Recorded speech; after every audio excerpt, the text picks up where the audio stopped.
स्वागत है एक बार पुनः दोस्तों आपका हमारे YouTube चैनल पे। आज उपस्थित हैं दोस्तों हम उस श्रृंखला को कंटिन्यू करने को लेकर के जो हमने कल शुरू की थी।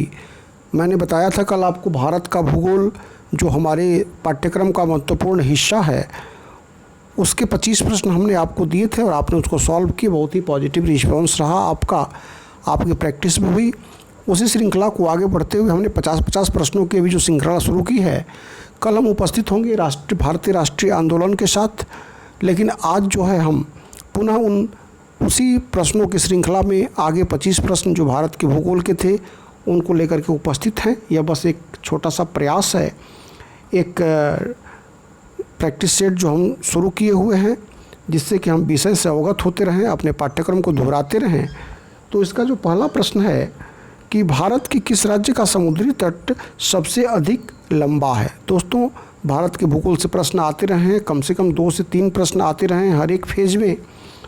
तो अगर हम 50-50, 100-100 प्रश्नों की श्रृंखला को देखेंगे अभी, जब तक कि पूरी तरह से हम सजग होकर आगे नहीं बढ़ रहे हैं, जब तक पाठ्यक्रम जो पुराना है उसी को हम लेकर के आगे बढ़ रहे हैं, तो उस संदर्भ में हम अगर प्रैक्टिस करते रहते हैं और जब इसके वीडियोज़ के माध्यम से हम और डिटेल स्टडी करेंगे तो ये चीज़ें और भी आसान हो जाएंगी।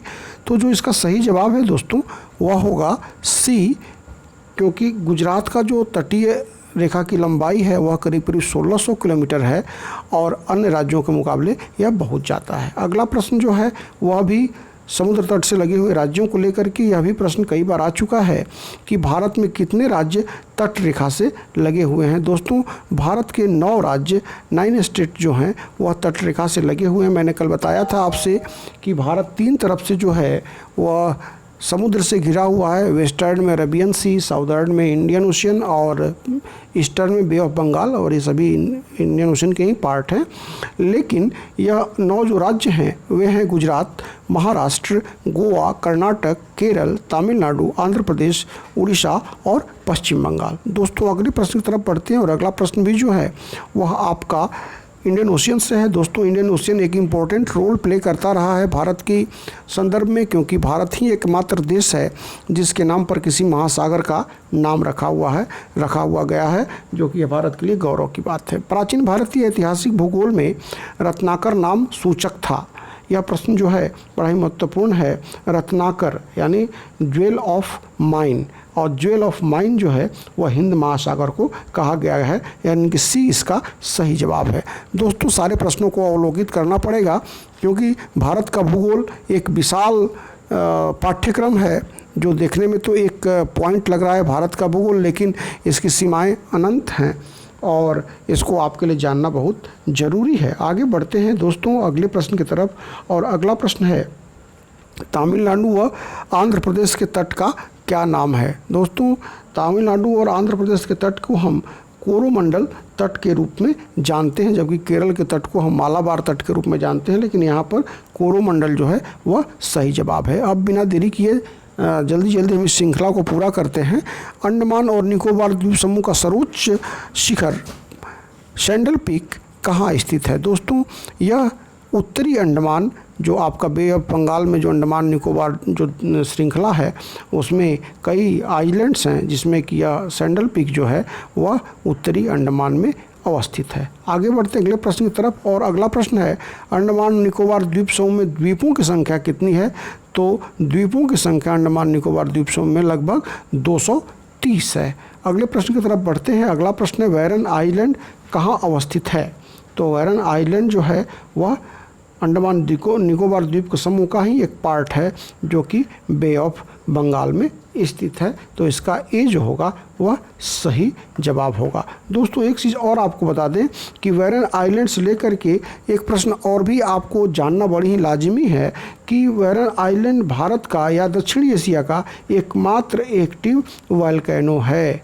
भारत का या दक्षिणी एशिया का एकमात्र एक्टिव वोल्केनो जो अंडमान सागर में पोर्ट ब्लेयर से 135 किलोमीटर उत्तर में है, उत्तर पूर्व में है, वह जो एक बार इसमें विस्फोट उद्गार हुआ था 1787 में। आगे बढ़ते हैं दोस्तों अगले प्रश्न की तरफ, और अगला प्रश्न है लक्षद्वीप में कितने द्वीप हैं। दोस्तों लक्षद्वीप जो कि अरबियन सी में स्थित है, लक्षद्वीप की राजधानी कवारती है, और इसमें जो आइलैंड्स हैं ऑलमोस्ट 37 आइलैंड्स हैं जो कोराल से बने हुए हैं, जो मूंगे से बने हुए हैं। आगे बढ़ते अगले प्रश्न की तरफ, और अगला प्रश्न है एक द्वीप पर निर्मित भारत का बड़ा नगर है। एक आइलैंड पर निर्मित भारत का जो बड़ा नगर है वह मुंबई है। मित्रों मुंबई जो है वह पूरी तरह से एक आइलैंड पर बसा हुआ है।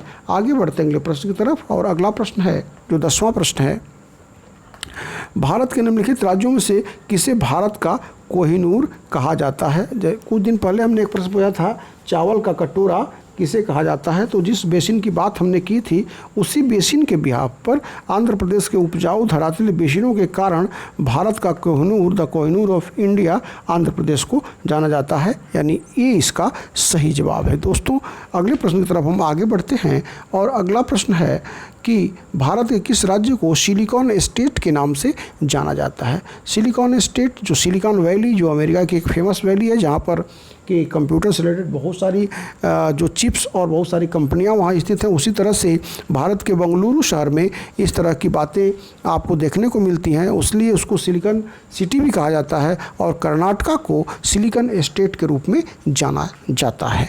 आगे बढ़ते हैं 12वें प्रश्न की तरफ, और 12वां प्रश्न जो है वह ट्राइब्स से रिलेटेड है। मैंने बताया कि भारत का भूगोल का दायरा बहुत बड़ा है, इसमें वो सारी चीज़ें सम्मिलित हो सकती हैं। यद्यपि आयोग ने उनका अनुकरण किया है या नहीं भी किया है, तो हमें उन सारी चीज़ों पर फोकस करना होगा, क्योंकि आयोग ने जो परीक्षा भी 7 चरणों में संपन्न कराई है, तो आगे उनकी क्या राय होती है, तो हमें सारे चीज़ों पर ध्यान देना होगा। और उसी के संदर्भ में यहाँ पर हमने प्रश्न को सम्मिलित किया है कि निम्न में से कौन धौलाधर श्रेणी की क्षेत्र की प्रमुख जनजाति है। धौलाधर श्रेणी की प्रमुख जनजाति, तो यहाँ पर हम आपको बताएं धौलाधर जो है वह हिमाचल प्रदेश के कांगड़ा के आदि जिलों में फैली हुई है, कांगड़ा तथा चंबा में, और वहाँ की जो प्रमुख जनजाति है वह गद्दी है। दोस्तों यह गद्दी जो है प्रमुख जनजातियों में से एक है।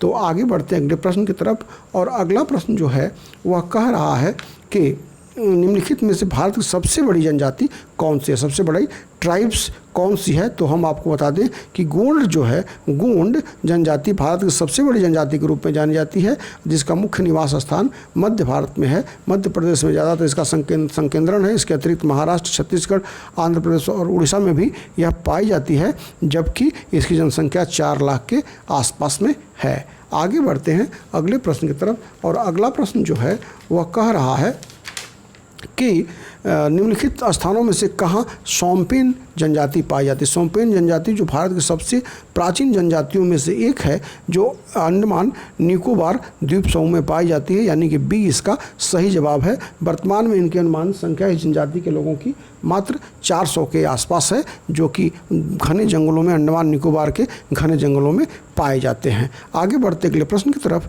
और अगला प्रश्न जो है वो बड़ा ही महत्वपूर्ण है दोस्तों, जो नदी रिवर सिस्टम से है कि बांग्लादेश में गंगा नदी को पुकारा जाता है। तो बांग्लादेश में गंगा नदी को पद्मा के नाम से जाना जाता है।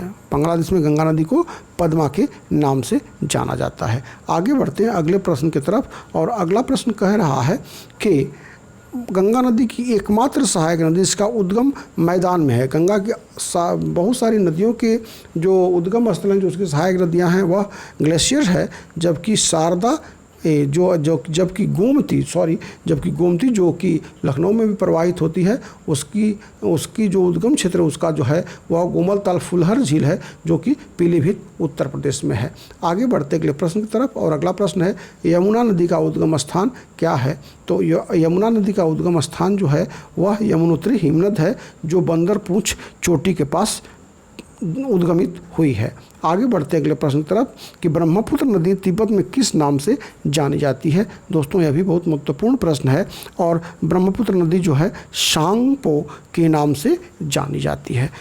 अगले प्रश्न की तरफ हम बढ़ते हैं बिना देर किए, और वह है कि निम्न में से कौन अरब सागर में गिरने वाली नदी है। तो यहाँ पर हम आपको बता दें, मैंने कल भी आपको बताया था कि नर्मदा और ताप्ती 2 महत्वपूर्ण नदियाँ हैं। वैसे तो और भी बहुत सारी नदियां हैं जो कि अरबियन सी में गिरती हैं, लेकिन भारत की प्रमुख नदियों में नर्मदा और ताप्ती जो हैं वह अरबियन सी में गिरती हैं, जो कि इसमें जो ऑप्शन ताप्ती है वह आपका सही जवाब है। आगे बढ़ते हैं अगले प्रश्न की तरफ, और अगला प्रश्न है सोन, नर्मदा तथा महानदी कहाँ से निकलती हैं? तो सोन, नर्मदा तथा महानदी तीनों का उद्गम जो है वह अमरकंटक पहाड़ से होता है।